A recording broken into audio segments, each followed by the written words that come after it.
네.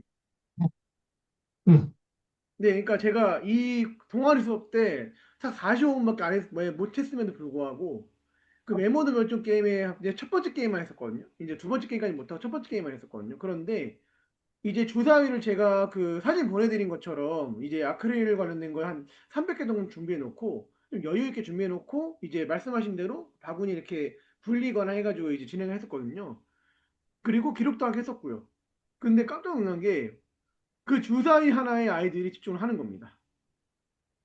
와, 저희들 이걸 보고 와, 진짜로 게임 자체가 게임을 하면서 뭔가 배우는 것도 있겠지만 여기는 게임 자체가 가지는 교육적인 효과도 너무 크게 이해할 수 있었습니다. 이제 저는 전 세계에서도 이 시스템 사고 게임을 잘 하는 사람에 속해요. 그래서 저의, 저의 고민을 말씀 좀 드립니다. 지금 경험하신 게 1단계예요. 1단계는 뭐냐면 게임이 갖고 있는 몰입성, 이 생각보다 높다. 그래서 게이미피케이션 이런 말도 나오면서 게임을 통해서 교육하는 거에 대한 관심이 되게 높은 거예요. 자, 이제 1단계에서 문제가 뭐가 생기냐면 결정적으로 게임만 기억해요. 아하, 네네네. 그래서 그거를 뛰어넘어야 돼요. 그거를. 한번 그걸 관심 있게 보세요. 결국 게임만 기억해. 재밌다. 거기서 어떤 레슨을 끄집어내는 게 실패 가능성이 커져요. 너무 재밌으니까. 그게 교사의 역할이에요. 그래서 예컨대 제가 이 게임을 하면서 꼭 칠판에 욕조를 그려서 학생들이 죽었어요, 태어났어요를 갖고 올 때, 그때그때마다 들어오는 물, 나가는 물, 욕조에 쌓이는 거, 이것을 가리키면서 이게 이런 의미야, 이게 이런 의미야라고 계속 반복해줘. 그거 하셨어요? 그건 아직 못했습니다. 시간상에 이제 문제가 있어가지고 그건 아마 다음 주 중에 가능하면 그때 좀 더 여유가 있을 것 같아서 그렇게 하려고 합니다. 아니지. 그게 시간이 여유가 있으면 어떻게 하려고 했었어요? 시간이 여유가 있었으면 이제 그 그래프까지 하면서 좀 No, 이제 no, 얘기를 하려고 no. 했었습니다. 제가 그러니까 지금 캐치를 못하고 있는 거예요.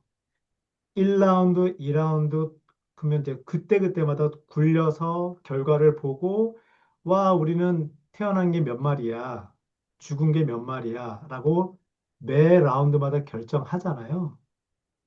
그러면 그거를 갖고 나오잖아요. 네, 맞습니다. 그때 얘기하라는 거예요. 그때그때마다.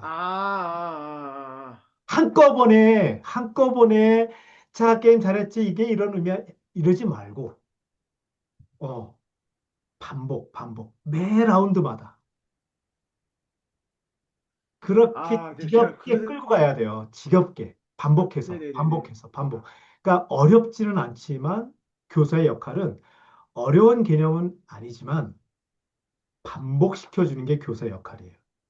이거를 이 개념을 전달해주는 지식 전달자로서 역할을 하시려고 했던 거예요. 그러면 실패해요.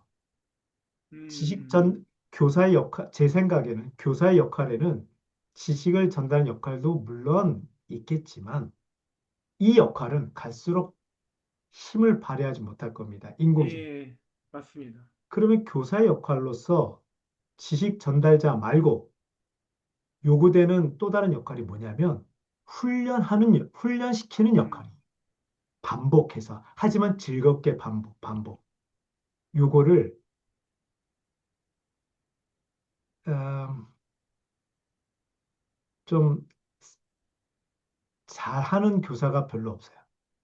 왜냐하면 항상 진도에 맞춰서 뭔가 떼야 된다는, 진도를 나가야 된다는 그런 강박관념이 있다 보니까 반복해서 학습이란 단어에 보면 학은 모르는 걸 배우는 게 학이고 습은 이미 알고 있는 걸 몸에 새기는 게 습인데 학습의 습자를 보면 날개 우자가 두 개가 있고 그 밑에 흰 백자로 하든 일백백자를 하든 그게 있어요. 즉 날개짓을 엄청나게 반복한다는 뜻이에요. 습자 자체가. 이미 알고 있는 거를 몸에 새기는 게 습이에요. 군대의 제식 훈련처럼. 그게 좀 천대받았었지. 그런데 예전에 우리는 서당에서 소리내서 읽는 거, 이것도 다 훈련이에요. 그렇죠? 새로운 지식이 하는 게 아니라. 이제 그게 굉장히 인공지능 시대에 오히려 중요하다. 그래서 시스템 사고도 개념적으로는 그렇게 어려운 건 없어요. 따지고 보면. 누구나 잠깐이나마 잠깐 반짝하면 할 수 있는 것처럼 보인단 말이에요. 근데 그걸로 끝나면, 즉, 쓰리 없이, 훈련하는 거 없이 배우는 걸로만 끝나면 하루만 지나면 다 까먹어요. 이제 그거를, 그래서 제 강의 계획에, 강의 전략에는 그걸 염두에 두고 디자인한 거예요. 즉, 이제 뭐 몇 주 후에 이제 영재 교육 할 텐데, 그죠? 다시 보세요. 스탁 하나짜리에서 병렬로에서 다층 구조에서 계속 스탁 가지고 계속 반복하면서 개념이 점점 확대되잖아요. 그것을 얼마든지 황 선생님이 이 동아리 시간에서 할 수 있다고. 아, 네, 이거 교수님 이건 제가 말씀드리니까 제가 반성하게 되네요. 왜냐면 그 생각 못했습니다. 저도 말씀드리는 것처럼 그 스탁이라는 거를 조금 그 출생과 사망이라는 걸 조금 더 그러니까 잘 집중했었어야 되는데 그 하나하나를 얘기하지 못한 건 좀 아쉬움이 남네요. 지금 들어봤을 때. 네, 맞습니다. 그, 이 모든 게 황 선생님은 그냥 학습이라고 생각하셔야 돼요. 네. 그러니까 네네네. 아이들한테 덜 미안하셔도 돼요. 좀 더 노골적으로 말씀드리면 학생들은 윤 선생님의 실험 대상이에요. 괜찮아요. 괜찮아요. 학생들은 황 선생님 덕분에 재밌는 수업을 해서 그걸로도 아이들한테 충분히 보상이 돼요. 어, 그래서 덜 미안해도 된다니까. 그래서 내가 이렇게 했을 때 학생들이 반응이 어떨까? 저렇게 해서, 그러니까 실험 대상으로 삼으시라고. 음, 맞습니다. 모든 연구는 사실 연구 대상자가 있어야죠. 맞습니다. 실험 대상으로 삼으세요. 괜찮아요. 학생을 도구로 삼아야 되겠습니까? 괜찮아요. 그 와중에 학생들은 새로운 걸 배우고 나름 충분히 학교에서 황윤산 선생님을 고마워하는 그런 시간을 보냈습니다. 괜찮으니까 학생을 마음껏 실험 대상으로 삼으세요. 네, 알겠습니다. 그다음에 두 번째 뭐 교재. 네네. 어, 제가 평소에 레버리지 포인트 좀 많이 관심이 있었거든요. 제가 실제로 시스템 사고에 관련된 각종 ESG 책이나 여기서 보면 레버리지 포인트에 대해서 진짜 다양한 양상들을 얘기를 해주더라고요. 근데 정리된 내용들을 보면 이제 지금 여기 엠레 선생님의 책에서도 그렇게 나와 있지만 뭔가 진짜 정책을 전개에 있어서 지나치게 뭔가 급진적 바꾸는 게 아니라 그 시스템에서 좀 이제 문제를 시스템에 있는 것들을 조금 이제 약간의 조력만 해줘도 바꿀 수 있다 뭐 이런 표현들이 좀 다양하게 나오다 보니까 이걸 뭔가 정리되거나 뭐 이런 게 있을지가 사실 좀 궁금하긴 하더라고요. 그 레버런트 포인트라는 그 개념 자체를 굉장히 사람들마다 좀 다양하게 설명하고 있는 게 있어서 어느 분은 좀 추천을 줘야 되는 거라는 생각이 들었긴 했었습니다. 뭐 이것도 역시 지식으로는 그러니까 인공지능한테 물어봐도 뭐라 얘기를 할 거예요. 또 시스템 사고에서도 굉장히 중요시 여기다는 건지 아실 텐데 시스템 사고 말고 기업 경영에서도 이 레버리지로 굉장히 유명한 개념이 있습니다. 넛지예요. 어, 한번 검색해 봐요. 네네네. 넛지. 한글로 너에다가 시옷 받침하시고 넛지. 아, 네네네네. 영어로 하면 NUDGE 이렇게 될걸요, 아마? 어때요? 지금 검색해보니까 팔꿈치로 눈치를 주듯 쿡쿡 맞아요. 찌르는 앞으로 거. 쿡 찌르는 거예요. 쿡. 직접 아, 건드는 거예요. 그래서 실제 넛지라는 책이 있습니다. 그게 유명해요. 넛지라는 책이 있어요. 경영학, 그 경영, 뭐, 인문, 저기, 교양서 중에 하나인데, 그런 식으로 이제, 우리나라 뭐, 전통적으로는 뭐 침을 놓을 때, 당장의 그 부위가 아니라, 뭐, 다른 부위를 통해서 하는 거잖아요.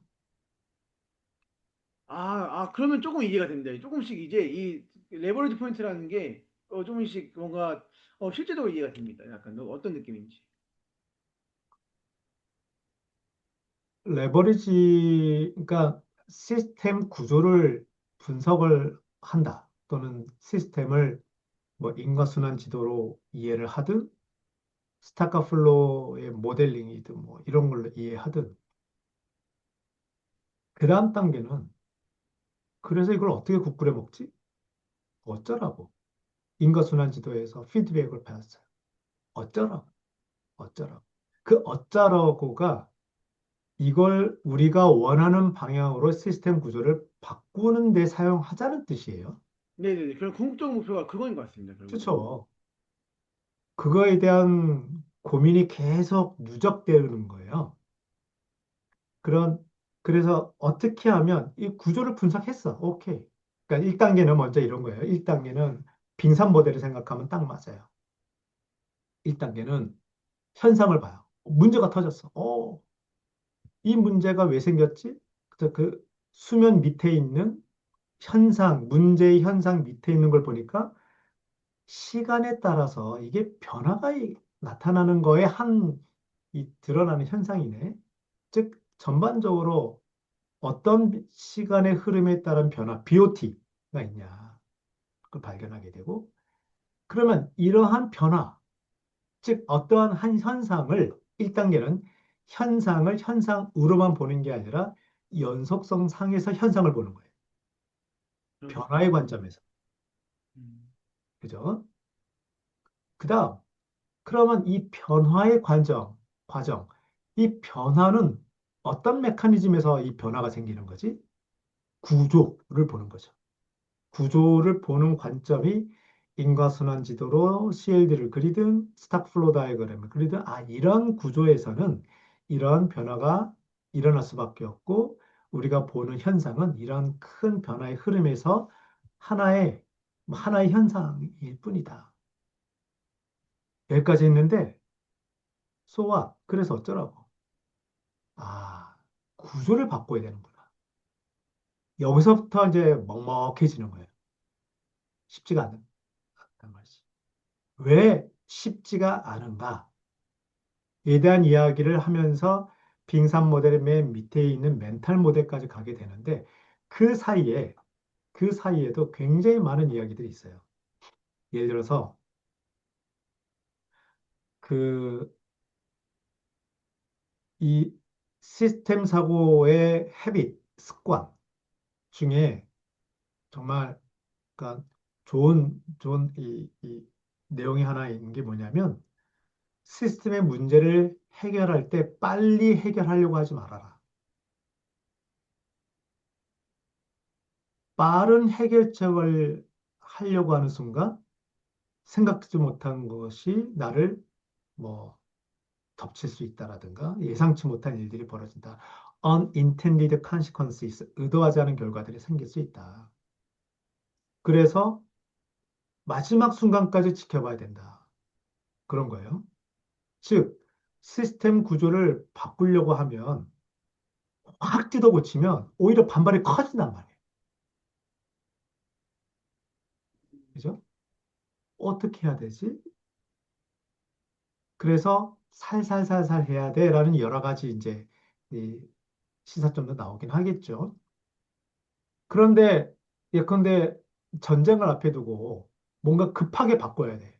말하자면 부작용을 감수해야 돼. 너무 급해. 그럴 때는 레버리지가 뭐야? 지금 당장 해결해야지. 이럴 수도 있어요. 아, 그죠? 즉 레버리지를 찾아서 이 역의 영향 보여서 저기 그 끝을 건드려야 돼. 이것도 맥락에 따라서는 매우 무책임한 말이 될 수 있어요. 아, 그러네요. 맥락이라는 맥락에 거 듣는 따라서. 순간, 아, 네네네네. 그래서 이게 레버리지를 봐야 된다는 이 말도 교조적으로 해결책으로 받아들이면 위험할 수 있다. 음, 맥락에 따라 다를 수 있는 거예요. 예. 물론 근본적인 것은 멘탈 모델이 바뀌고 패러다임이 바뀌어야 돼요. 그거를 위해서 노력해야지. 근데 그것만 바꾸려고 하면 어떤 일이 벌어지냐? 당장 내가 할 수 있는 거를 등한시하게 돼요. 아, 그러네요. 또 갑자기 또 그렇게 되네요. 음. 그래서 레버리지에 대한 여러 가지 이야기들, 좋은 이야기지만 이것도 역시 비판적으로 봐야 돼요. 알아, 오케이, 알아. 그래서 어쩌라고? 지금 나의 맥락에서 어떻게 해야 돼? 나 알아. 근본적인 것을 하긴 알아야 되는데 지금 당장 어떻게 해야 돼? 그 조율을 할 줄 알아야 돼. 아, 근데 이것도 찾기가 어렵겠네요. 이제 현재 현상에서의 좀 최대 해결하는 거와 또 그거 근본적인 원인에 대한 해결책을 조율하기가. 우리나라에서 현 시대에서 이거를 가장 잘하는 사람을 우리는 대통령으로 모시고 있습니다. 음, 이재명 대통령이 이걸 기가 막히게 잘해요. 이재명 대통령이 이런 표현을 합니다. 자기는 커터 칼처럼 정책을 핀다. 네. 큰 이야기를 통해서 이걸 고쳐야 돼라고 하면 반발도 커지고 힘들고 오래 걸려요. 근데 일은 진척이 안 되는 거지. 그래서 어떻게 하냐? 할 수 있는 거, 즉 커터 칼로 잘라낼 수 있는 아주 간단한 거라도 먼저 해보는 거예요. 이런 음, 식이야. 이재명 대통령의 정책이 할 수 있는, 즉 행정을 잘 알기 때문에 이게 가능한 거예요.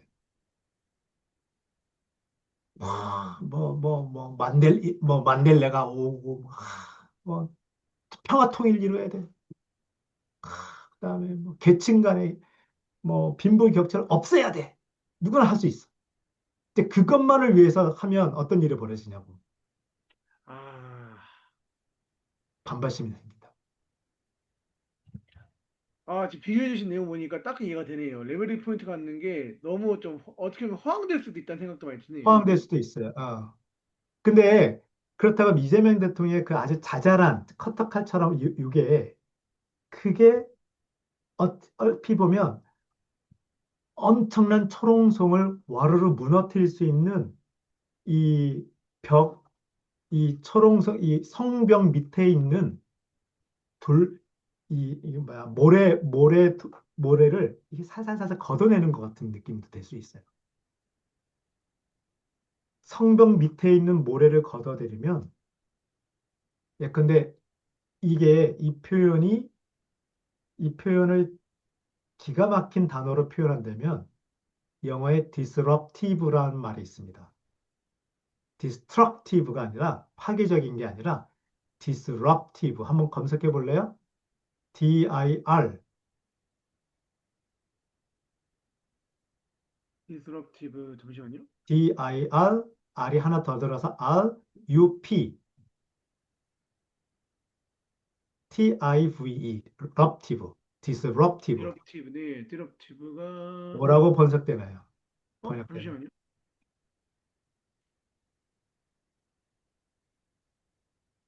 혼란을 일으키는 방해하는 이렇게 나오겠습니다. 혼란을 일으킨다. 혼란을 네, 일으킨다. 좀 다르게 나오네요. 잠시만요. 이게 한번 단어가 화면 하나 공유해 볼래요? 올라가는데 잠시만요, 교수님. DIR 한글로 써봐요. disruptive라고. 네네네네. disruptive. 디스럽티브 지장을 주는 지장을 주는. 어 화면 공유해 봐봐요. 아, 네네네네.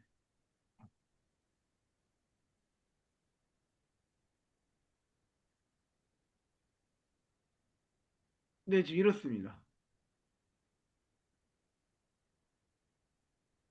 아, 좀 다르신가요? 좀 그 생각하고 있는 단어가. 디스럽티브 맞는데 어디 보자. 그러니까 영어 실제 사전에 테크놀로지 관련된 단어가 나옵니다. 맞아요. 거기 영어 사전에 다른 뜻 한번 클릭해 볼래요? 아, 네네. 오케이. 그러면 파열 방전, 뭐 업무 차질을 일으키는 디스 와해 행동이라고 나오기도 합니다. 와해, 와해. 저 와해 말이 정확하거든요. 아, 네네네네. 아, 이거를 와해 행동. 경영학에서는 저거를 파괴적이란 말로 잘못 번역되고 있어요. 아, 디스- 실제로 여기 나오네요. 파괴적인 불행을 일으키는. 저게 아주 잘못된 표현이에요. 저거는 destructive예요. 파괴하다. 파괴하다의 단어가 아니라 저는 disruptive는 와해시킨다는 뜻이에요. 와해한다는 뜻은 어떤 거냐면 뻔히 알아. 근데 무시한 거예요, 처음엔. 근데 알고 보니까 아, 그것이 내, 내, 뭐랄까. 그러니까 쥐새끼가, 쥐새끼가 우리 성명 밑을 갉아먹고 있어. 뻔히 보아. 알아. 무시해. 저 새끼 뭐 하는 거야? 근데 이것이 계속 반복되니까 어느 순간 성벽이 무너지는 이런 거. 이게 음, 벤처 기업들이 거대한 기존의 대기업을 무너뜨리는 그런 모습을 또 이렇게도 묘사하거든요.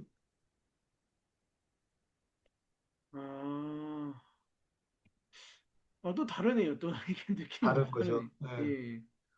그러니까 그래서 이제 사고가 필요하다는 거예요. 한번 이제 종합적으로 파악한 다음에 내가 비록 이 부분에 내가 손을 대고 해결하려고 해도 이것이 전체 상에서 어떤 어떤 게 영향하는지 알면서 하는 거하고 시키는 대로 지금 뭐 레버리지의 방법론 중에 3번 이걸 해야 돼 하는 거하고 다른 거지. 네네네. 이해했습니다. 확실히 비판적인 시각이 필요하네요. 제가 이게 확실히 알지 좀 깨야 됩니다. 그 비판성이라는 거를 이게 교육자다 보니까 너무 저도 이건 마음에 안 드는 게 지식 전달자로서의 교육자는 더 이상 저는 의미가 없다고 보는 입장이어서 저도 확실히 그걸 계속 모든 깨려고 합니다. 교사들이 똑같이 얘기할 거예요. 이제는 인공지능 때문에 다들 똑같은 말을 해. 지식 전달로서의 역할은 중요하지가 않아.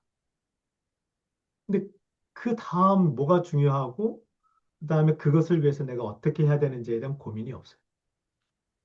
아, 네, 그러네요. 맞습니다. 그래서 그거를 저도 계속 시스템 사고라는 부분에서도 계속 생각을 해보려고 합니다. 이거는 아무리 봐도 교육자로서의 이제 답은 거기에 있을 것 같습니다. 확실히.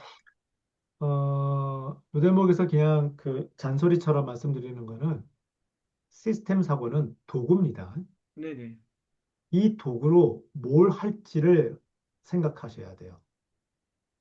예, 이 도구로 뭘 할 건지. 그거를 아직 이게 그 잘 안 잡힙니다. 분명 이 도구를 어떻게 쓸 수 있을 것인가에 대한 생각들은 많은데 이 근본적인 말씀하신 그 목적을 지금 계속 뭐 이제 뭐 어떻게 관점에서 바라보고 있고 또 시도도 해보고 있지만 아직까지는 그게 발견이 안 돼서 좀 안타까운 마음입니다. 이걸 저도 지금 분명히 뭔가 좋은 음, 방법을 쓸 수 좋은 그 목적으로 또는 좋은 내용을 쓸 수 있을 것 같은데 이거를 조금 그 하나의 벽만 깰 것 같은데 하나의 벽만 깨면 될 것 같거든요. 그 벽을 깨기가 지금 너무 언젠간 넘겠지만 조금 더 빨랐으면 바람이긴 합니다. 어, 저도 역시 계속 그걸 고민하고 있는 사람인데 제가 저의 길을 지금 따라오려고 하시는 거예요. 근데 거기에 힌트를 드린다면 꾸준히 why, 왜 해야 되는 거지? 이 질문을 던지시면 돼요. 음, 예. 왜 해야 되지? 그게 필요할 것 메모드, 같습니다. 메모드 게임 왜 해야 되냐고. 응. 자, 그러면 좀 구조를 익히고 한다는 거죠, 메모드 이게. 게임 1라운드를 끝나셨어요.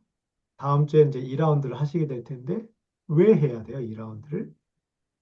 그러면서 구조를 좀 더 이해하고 그 구조가 근본적으로 어떠한 영향을 미쳤는, 그러니까 그런 구조가 어떠한 그 사회 현상을 초래했는지를 또 보는 것도 글쎄요. 괜찮은 것. 그러면 굳이 2번 할 필요가 있나요? 한 번만 해도 되는 거 아니에요?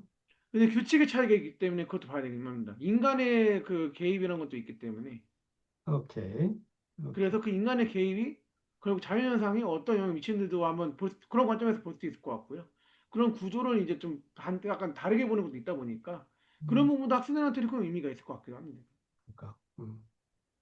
예컨대 그래서 저는 이제 두 번째 게임 들어갈 때는 갑자기 애들이 죽는 메모들을 더 많이 갖고 오긴 일들이 벌어질 거예요. 그럼 제가 일부러 이런 멘트를 날립니다. 아이고야, 사람 때문에 그 이상도 얘기 안 해. 그 말 한마디로 끝나요. 사람 때문에 아까는 사람이 없었는데 지금 사람 때문에 이렇게. 아하, 지구에 어머니 지구에 인간이 나타나서 영향을 이런 식으로 주고 있는 거구나라는 걸 그냥 사랑배 어쩌듯이 듣는 거지. 자연스럽게 길게 받아들이는 설명할, 거죠. 길게 설명할 필요 없이.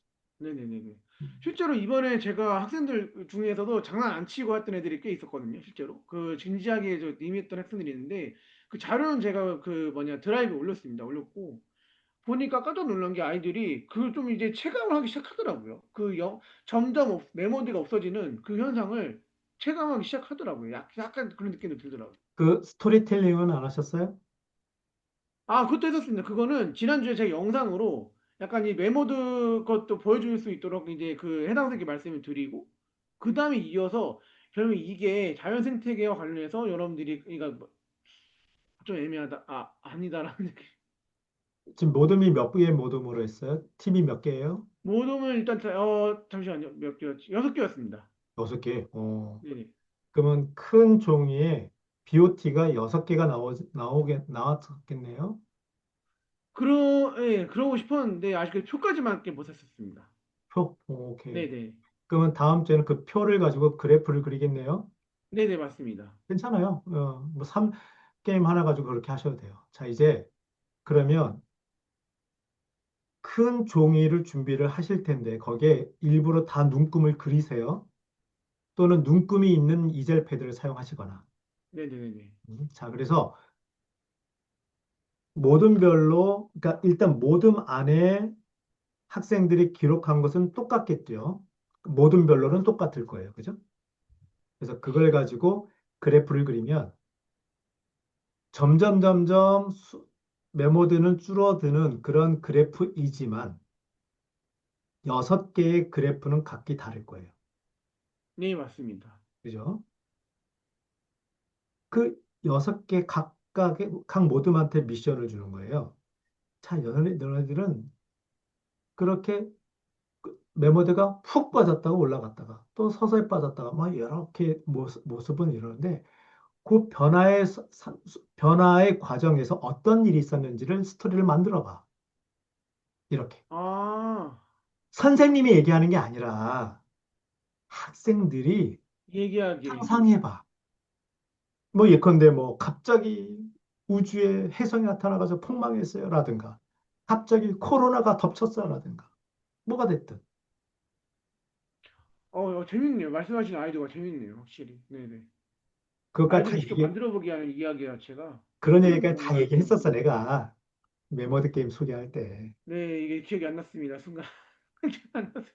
그러니까 한번 다시 돌아보고 그래. 네, 그렇게 해보세요. 예. 네, 그러면 알겠습니다. 변화도 어떤 통계의 확률로 결국에는 멸종이 되지만 그 과정만큼은 다 각기 다를 거예요.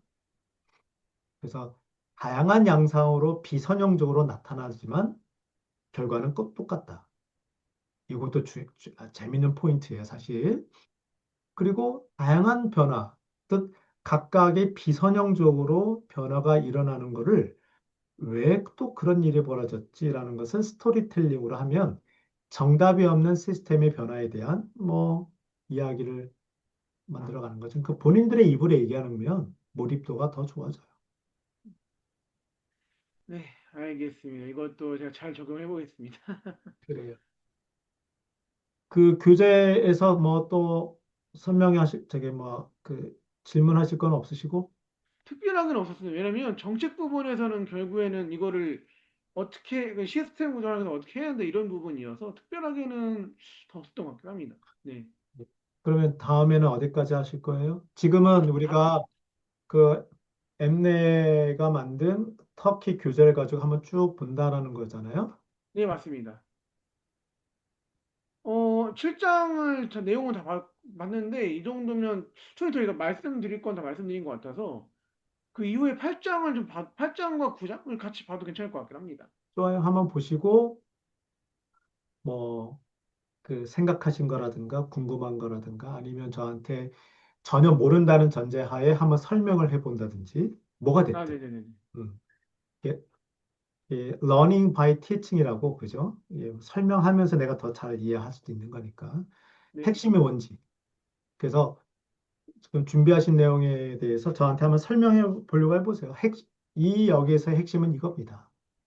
어, 그리고 여기서 나 궁금한 게 있는데, 라든가, 그거는 뭐가 좋았다, 나빴다, 뭐 이런 식의 평가를 한번 해보시고, 그렇게 한번 준비를 해보시죠. 네, 알겠습니다. 그리고 그래요. 제가 그리고 제가 요새 좀 죄송합니다. 여러모로 저 이게 하도 학교에서의 그 여러 일 때문에 아 이게 저기 아니요, 계속 하려고 노력하는데 이게 저 아니요, 더 공부해 보려고 하는데 쉽지가 네. 아이고, 그리고, 매주마다 만나는 것도 사실 저도 부담이 돼요. 음, 네. 피치 못할 사정으로 스킵이 되면 전 좋아요. 아, 네, 알겠습니다. 아무튼 고생하셨고, 다음에 또 봅시다. 아, 네, 교수님 맞죠. 참고로 내일은 제가 들어갈 건데 아마 차에 있을 겁니다. 또 제가 또 출장이어서 그래요. 네, 내일 뵙겠습니다. 네.